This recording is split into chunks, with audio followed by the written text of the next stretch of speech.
Selamünaleyküm, herkese merhaba. Bu hafta faydalı bilgiler video serisinde turbolu araçlarla ilgili yapmamanız gereken 5 şeyi konuşacağız. Benzinli ve dizel fark etmeksizin 5 maddede turbonuzun ömrünü, dolayısıyla motorun ömrünü de yükseltebileceğiniz bir takım püf noktalara değineceğim. Kanala abone olursanız çok memnun olurum. Oynatma listelerine muhakkak göz atın.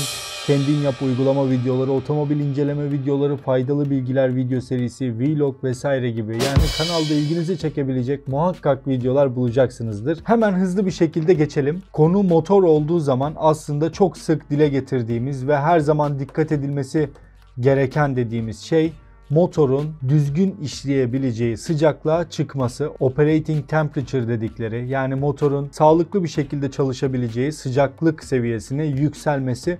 Bu çok önemli. Hem motor suyunun ısınması hem motor yağının ısınması noktasında önemli.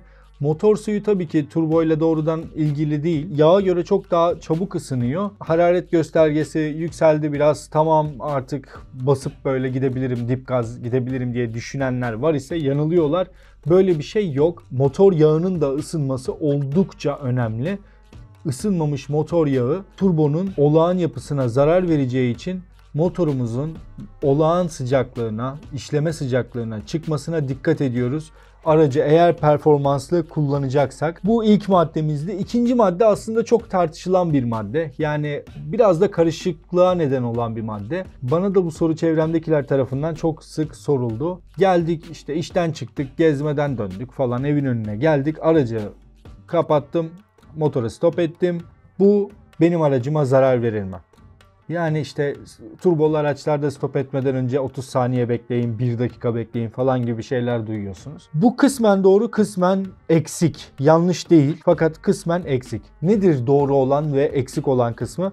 Arkadaşlar, turbo bildiğiniz gibi egzoz manifoldundan çıkan sıcak havayla doğrudan, aslında hava diyelim ona, egzoz manifoldundan çıkan sıcak havayla doğrudan türbin dönüyor ve bir taraftan da emme gerçekleştirerek intercooler'dan soğuk havayı motora basıyor aslında, kısaca özetlememiz gerekirse. Dolayısıyla turbo direkt sıcaklığa maruz kalan bir malzeme. Şimdi bu aslında birazdan söyleyeceğim 5. maddeyle de doğrudan ilgili. 5. madde direkt aslında bununla ilgili olacak. Fakat bu normal olağan kullandığınız, işte işinden evine giden, işte tın tın giden, böyle hani aracı çok sıkıştırmadan, işte böyle dip gaz yapmadan giden insanlar için çok da dikkat edilmesi gereken bir şey değil. Çünkü turbo olağanüstü sıcaklıklara çıkmamış oluyor.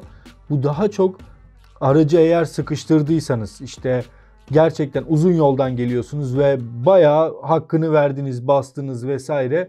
İşte benzinliğe girdiniz veya bir molaya girdiniz. Evet, orada bir miktar beklemenizde yarar var.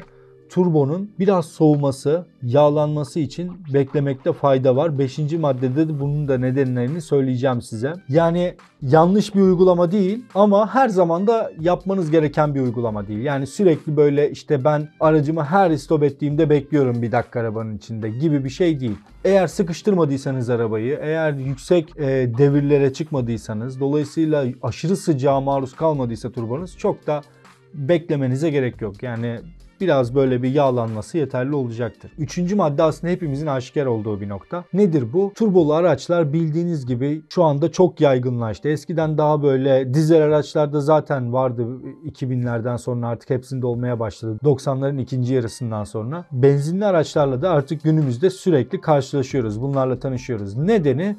Motordan alınabilecek maksimum verimi almak. Bu verimden kasıt performans değil. Yani 1.0 motor, bundan bir performans bekleyemeyiz zaten. Fakat hacmine göre bir performans dersek, evet, yakıt sarfiyatını düşürerek, dolayısıyla egzoz emisyonlarını düşürerek alınabilecek maksimum performans almak verimli düzeyde. Burada önemli olan şu arkadaşlar, yakıt sarfiyatının düşürülmesi için yapılmış bir şeyde, aslında teknolojide, yaygınlaşmış bir teknolojide, turbolu araçlarla yanlış kullanım nedeniyle aslında hem turbonun ömründen yiyoruz hem de yakıt sarfiyatımız çok düşük olmuyor. Yani aslında evet düşük oluyor ama çok düşük olmuyor. Çünkü turbo sürekli dip gaz kullanan insanlar var. Bunları biliyoruz. Zaten trafikte karşılaşıyoruz. Özellikle ticari araç kullananlar sürekli dip gaz gidiyorlar. Şimdi bu şartlarda kullanılan bir araç hiçbir şekilde üretim amacına uygun bir araç değil. Yani o araç çok yakacak, dolayısıyla çok egzoz emisyonu oluşturacak, parçaları çok çabuk aşınacak vesaire. O yüzden 3. maddede bu paranteze değinmek istedim. Araçta yakıt sarfiyatını düşük tutmak istiyorsunuz. Gaz pedalını kontrol etmeniz lazım. Özellikle dizel araçlarda gaza ne kadar bastıysanız o kadar çok yakıt gider arabaya. Bunun zararlı olabileceği bir diğer nokta da şu. Düşük devirlerde turbolu bir araçla gaza basmak şöyle bir şeye neden oluyor. Araç 1500 devirde, 1200 devirde henüz turbo kendini toparlayamamış noktada. Siz dip gaz yapıyorsunuz, işte araç hızlansın 4. viteste, 5. viteste veya dip gaz basıyorsun arabaya. Bu sefer araç yakıtı, dizel araçlar için söylüyorum, yakıtı fazla yolluyor. Fakat o sırada ihtiyaç duyduğu hava yok. Hava ve yakıt karışımı arasındaki dengeyi bozuyorsunuz. Bu da gerçekten çok zararlı. Bununla ilgili çok fazla çalışma var. Motora ne kadar zararlı olduğu ile ilgili. Dolayısıyla turbolu araçlarda devri her zaman uygun seviyelerde tutmak gerekiyor. 1000 devirdeyken dip gaz yapmayın, vites küçültün. Yoksa hem motorunuza hem turbonuza zarar verebilirsiniz. Hem de yakıt sarfiyatınız kesinlikle az olmaz. Normalden daha fazla yakıt yakarsınız. Çünkü daha fazla gaza basacaksınız aracın toparlanması için. Yani bir vites, 2 vites küçültseniz, mesela 5'te 60'la giderken dip gaz yapıyorsun ve aracın hızlanmasını bekliyorsun. 5'ten 3'e çeksen %30 basacaksın gaza ve hızlanacak. Öbüründe 5. viteste dibine kadar basmak zorundasın. Hem aracınızın yakıt sarfiyatını düşürmüş olursunuz, hem turbonuzun hem de motorunuzun ömrünü uzatmış olursunuz. Arkadaşlar 4. maddeyi hemen bağlamak istiyorum dip gaz demişken. Bu daha çok biraz böyle amatör kullanıcılar diyeyim, herhangi bir cinsiyet belirtmeden.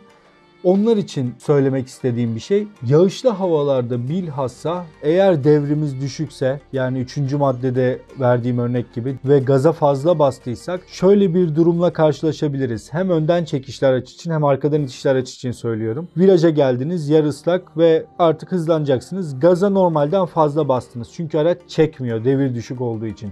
Araç çekmeye başladığında çok yüksek bir basınçla çekiş gerçekleşecek. O sırada virajda olan arabanın kayma ihtimali çok yüksek olur. Dolayısıyla eğer turbolu bir araç kullanıyorsanız, benzin dizel fark etmez ki dizelde tork daha yüksek, daha fazla tehlike olabilir. Virajlarda ve yağışlı havalarda muhakkak gaz pedalına biraz daha nazik davranmaya çalışın. Evet, geldik 5. ve son maddemize.